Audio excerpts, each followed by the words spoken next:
সবাইকে একসাথে খুশি করা সম্ভব নয়, তাই আমি এটা করতে গিয়ে না অনেক ক্লান্ত হয়ে পড়েছি। তাই আর সেই চেষ্টাও ছেড়ে দিয়েছি বন্ধুরা। তো চলো তোমাদের সাথে অনেক গল্প করব। তো চলো বন্ধুরা, গুড মর্নিং। আমার নতুন একটা ভিডিওতে তোমাদের অনেক অনেক স্বাগত। আমার কাছের বন্ধু, দূরের বন্ধু, যে যেখান থেকে আমার ভিডিওটা দেখছো সবাইকে অনেক অনেক ভালোবাসা। তো দেখো, সকাল সকাল ঘুম থেকে উঠে ফ্রেশ হয়ে গেছি, চা খাওয়াও হয়ে গেছে। তারপরে চলে এসেছি ফুলগুলো তুলতে। ভাবলাম ফুলগুলো তুলে নিয়ে ঠাকুরের কাছে রেখে দিই, তারপরে অন্য কাজ করব। আর এগুলো তোমাদের সাথে একটু শেয়ার করছি এর জন্যেই যে এগুলো আমার খুব ভালো লাগার জিনিস। যেহেতু আমার ভালো খারাপ সবই শেয়ার করব তোমাদের সাথে, তার জন্যে এটাও শেয়ার করছি। তো দেখো, ফুলগুলো মোটামুটি আমার তোলা হয়ে গেছে। আর দেখছো কত সুন্দর জবা ফুল কিন্তু অনেকগুলোই ফোটে, তাদের আমার বেশ মোটামুটি পুজোটা হয়েই যায়। কেটে নিচ্ছি। আজকে হচ্ছে বরবটি আর বেগুন আলুর তরকারি করব। আর একটু মাছ আছে, কালকে তোমাদের দাদাভাই নিয়ে এসেছিলো, ফ্রিজে রেখে দিয়েছি, তো সেই মাছটাই করব। তো চলো তোমরা দেখতে থাকো। তো দেখো বন্ধুরা, আমার মোটামুটি তরকারি কাটা হয়েই গেছে। এবার না খুব খিদেও পেয়েছে আর গরম লাগছে, তো সেভাবে কিছু খাবো না। তো ভাবলাম একটু ছাতুর শরবত করে খাই। তার জন্য দেখো একটু ঠান্ডা জল বার করে ছাতুর শরবত করে নিচ্ছি। কারণ এখন আর বসে অনেকক্ষণ ধরে খাওয়ার মতন টাইমও আমার কাছে নেই, অনেকটা বেলাও হয়েছে।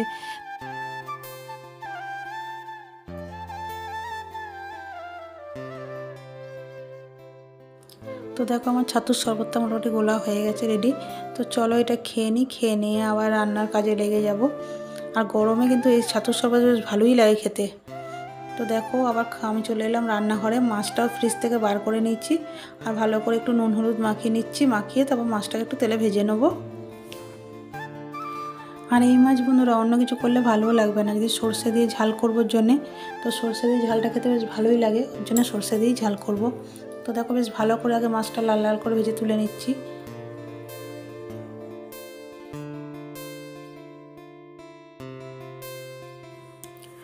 আর দেখো, আমার মাছ রান্না হয়ে গেছে, মাছ রান্না কমপ্লিট। আর এইদিকে দেখো, আমার যেহেতু আজকে তো রান্না হয়ে গেছে, কালকের জন্য কিছু সবজি ছিল না, তার জন্য দেখো এখানে সবজি বিক্রি করতে এসেছিলো বাড়ির সামনে। তো আমি ওই জন্য একটু পটল, তারপর হচ্ছে তোমার করলা, এগুলো একটু নিয়ে রাখছি। এগুলো কিন্তু আজকে না, কালকে রান্না হবে। তো দেখলাম একদমই খালি হয়ে গেছে সবজি। আর আম ছিল, আম নেব, যেহেতু আমের চাটনি, আম টক ডাল এসব খেতে বেশ গরমে ভালো লাগে, ওর জন্য আমও নিয়ে নিলাম। এইগুলো কালকের জন্য রেডি করে রাখছি।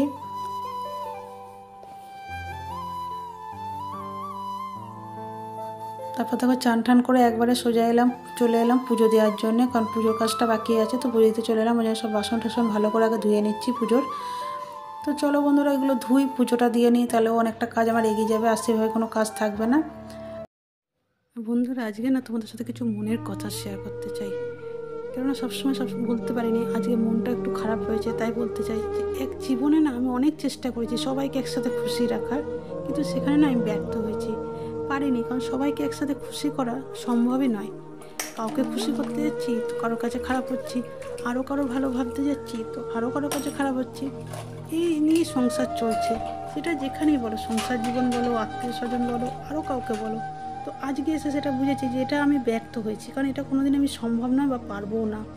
তো আজকে আর সেগুলো চিন্তা করি না, আজকে আর কাউকে খুশি করার চেষ্টাও করি না, কাউকে কারোর জন্যে ভাবি না এত। কারণ এত ভাবতে গিয়ে আমার জন্য কেউ আমার দামই দেয় না, আমার খুশি করার বা আমার ভালোবাসার দামটা কেউ দেয় না।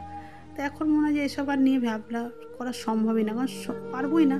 আর সেটা ইউটিউবে এসেও সেম জিনিসই হয়েছে, এখানেও আমি অনেক সম্পর্ক পেয়েছি, দিদি ভাই বোন।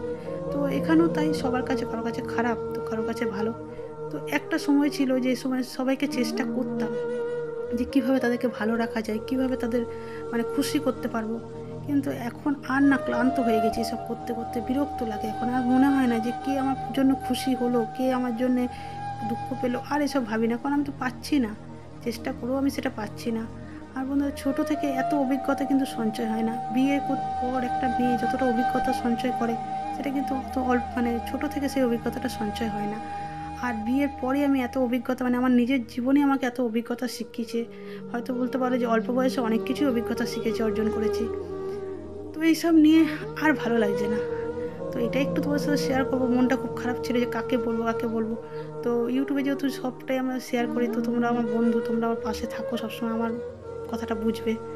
আর দেখো, তোমাদের সাথে গল্প করতে করতে আমার কিন্তু পুজো দেওয়াও হয়ে গেছে। আর এদিকে দেখো, সকালবেলা কিছুটা জামা কাপড় কেচে দিয়েছিল, সেগুলো শুকিয়ে গেছে। আর এখন কিছুটা জামা কাপড় তোমাদের দাদাভাই কেচে দিল, তো সেইগুলো একটু মিলে দিচ্ছি।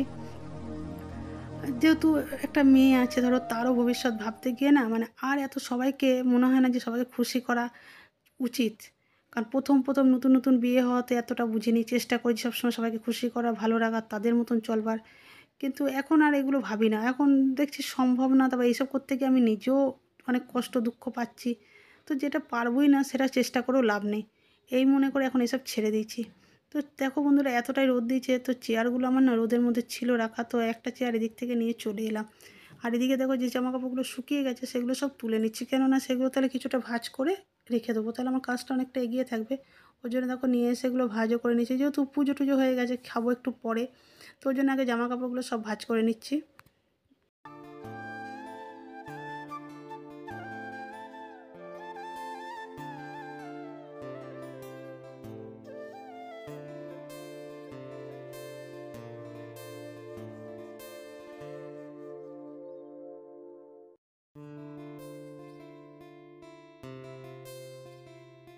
আর এদিকে দেখো জামা কাপড় সব ভাঁজ করে নিয়ে যখন আলমারিতে রাখতে এলাম, তো দেখো আলমারিটার অবস্থা কী করে রেখেছে। এখানে শুধু তোমার দাদাভাইয়ের জামা কাপড় রাখি, আর বিছানার চাদর, বালিশের খোল এগুলোই রাখি, আর সেভাবে কিছু রাখি না। নিচে আমাদের জামা কাপড় রয়েছে, তো উপরে শুধু এই ইয়েটাতে তোমার দাদাভাই রাখি। তো দেখো কী অবস্থা করেছিল, সেটাকে আবার গুছিয়ে পরিষ্কার করে সুন্দর করে সাজিয়ে গুছিয়ে রাখলাম। কারণ ওই মানে একটা করে টানে পরে আবার ওখানটা মানে অমনি ঢুকিয়ে দেয়, মানে গুছায়ও না, জামা কাপড় যে কেচেছি গুছানো সেরকম না, অমনি ভাঁজ করে ঢুকিয়ে রেখে দেয়। ওই জন্য সবগুলো জামাকাপড় বার করে একবার ভালো করে ভাঁজ করে নিয়ে ঢুকিয়ে রাখলাম।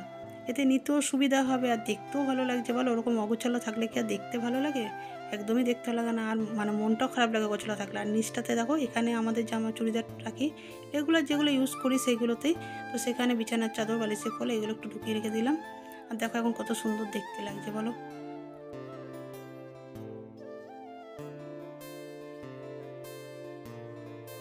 দেখো বন্ধুরা, এখন পুরো বিকেলবেলায়, তো বিকেলবেলার অবস্থা দেখো, প্রচণ্ড জোর বৃষ্টি নেমে গেছে আমাদের এখানে, আর তেমনি হাওয়া দিচ্ছে বৃষ্টির সাথে সাথে, ভালো মতনই একটু ঝড় দিচ্ছে আর কি, আর বৃষ্টিও হচ্ছে তার সাথে। তো করতে করতে দেখো এতটাই ঝড় দিচ্ছে যে আমার এত বড় একটা পেঁপে গাছ কত সুন্দর দেখো হয়েছিল, তো সেই গাছটা আমার ভেঙে নিচে পড়ে ফেলে দিয়েছে একদম। আর গেট খুলতে পারছি না, গেটের সামনেই, আর এত কষ্ট করে এটাকে লাগিয়ে এত বড় করে না, এত খারাপ লাগছে দেখতে যে ঝড়ে গাছটা ভেঙে পড়ে গেছে, খুবই কষ্ট হচ্ছে দেখে। আর অনেক যত্ন করতো তোমাদের দাদাভাই একে, আর আমি ডেলি একে দেখতাম, জানো তো, খুব ভালো লাগতো যে ডেলি একটু একটু করে বাড়ছে, প্রতিদিন খেয়াল রাখতাম।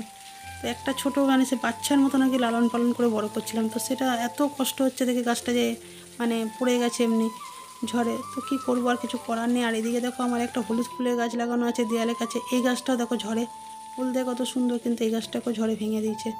তো চলে এলাম একবারে সন্ধ্যেবেলা একটু চা নিয়ে, বৃষ্টির দিনে একটু গরম গরম চা খেতে ইচ্ছা করছে, তো চলো আমার দাদাভাই বলে যাও একটু চা করো। তো সন্ধ্যেবেলায় চা আর বিস্কুট নিয়ে আমরা দুজনে বসে গেছি।